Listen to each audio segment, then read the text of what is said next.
কিছু বলবেন নাকি? পিছে পিছে দৌড়াইতেছেন যে। আপু, আমিও আপনার বিগ ফ্যান। এইসব বিগ ফ্যান বাদ দিয়া কি বলবেন বলেন। না বোন, এইসব প্রস্তাব আমারে দিও না। একবার এরকম করে রিলেশনে গেছিলাম, মেয়েটা আমাকে অনেক বাজে ভাবে ঠকাইছে, আর চাই না আমি যাইতে।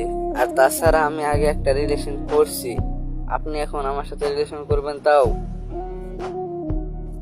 আপনার সমস্যা না থাকলেও আমার সমস্যা আছে, আমি আর যাম না রিলেশনে। এত মিষ্টি কথা বললে লাভ নাই, বুঝছেন? মেয়েরা প্রথম প্রথম এমন কথা বলেই, লাস্ট পর্যন্ত মেয়েরাই বেমানিগিরি করে। এসব কথা আমারে বইলা লাভ নাই, বুঝছেন আপু? কারণ আমি একবার ঠকছি, তাই আমার মেয়েদের খারাপ মনে হবই, এটা সাধারণ একটা বিষয়।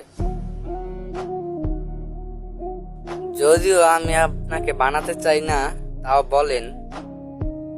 অবশ্য ঠিকই বলছেন, প্রথম নারীর থেকে দ্বিতীয় নারীকে ছেলেরা একটু বেশি ভালোবাসে, কারণ হারানোর ভয়টা তখন থেকে যায় তাদের ভিতরে। বুঝছি। তো আপু, আপনাদেরকে একটা কথা বলি, রিলেশন করলে ঠকে যাওয়া পুরুষদের সাথেই করেন, কারণ তারা আপনাকে হারানোর ভয় অনেকটা বেশি রাখবে, যেমন আমি একজনের প্রতি রাখি। আর হ্যাঁ, যদি ঠকে যাওয়া পুরুষদের হাতে না করেন, তাহলে আমার হাতে করতে পারেন।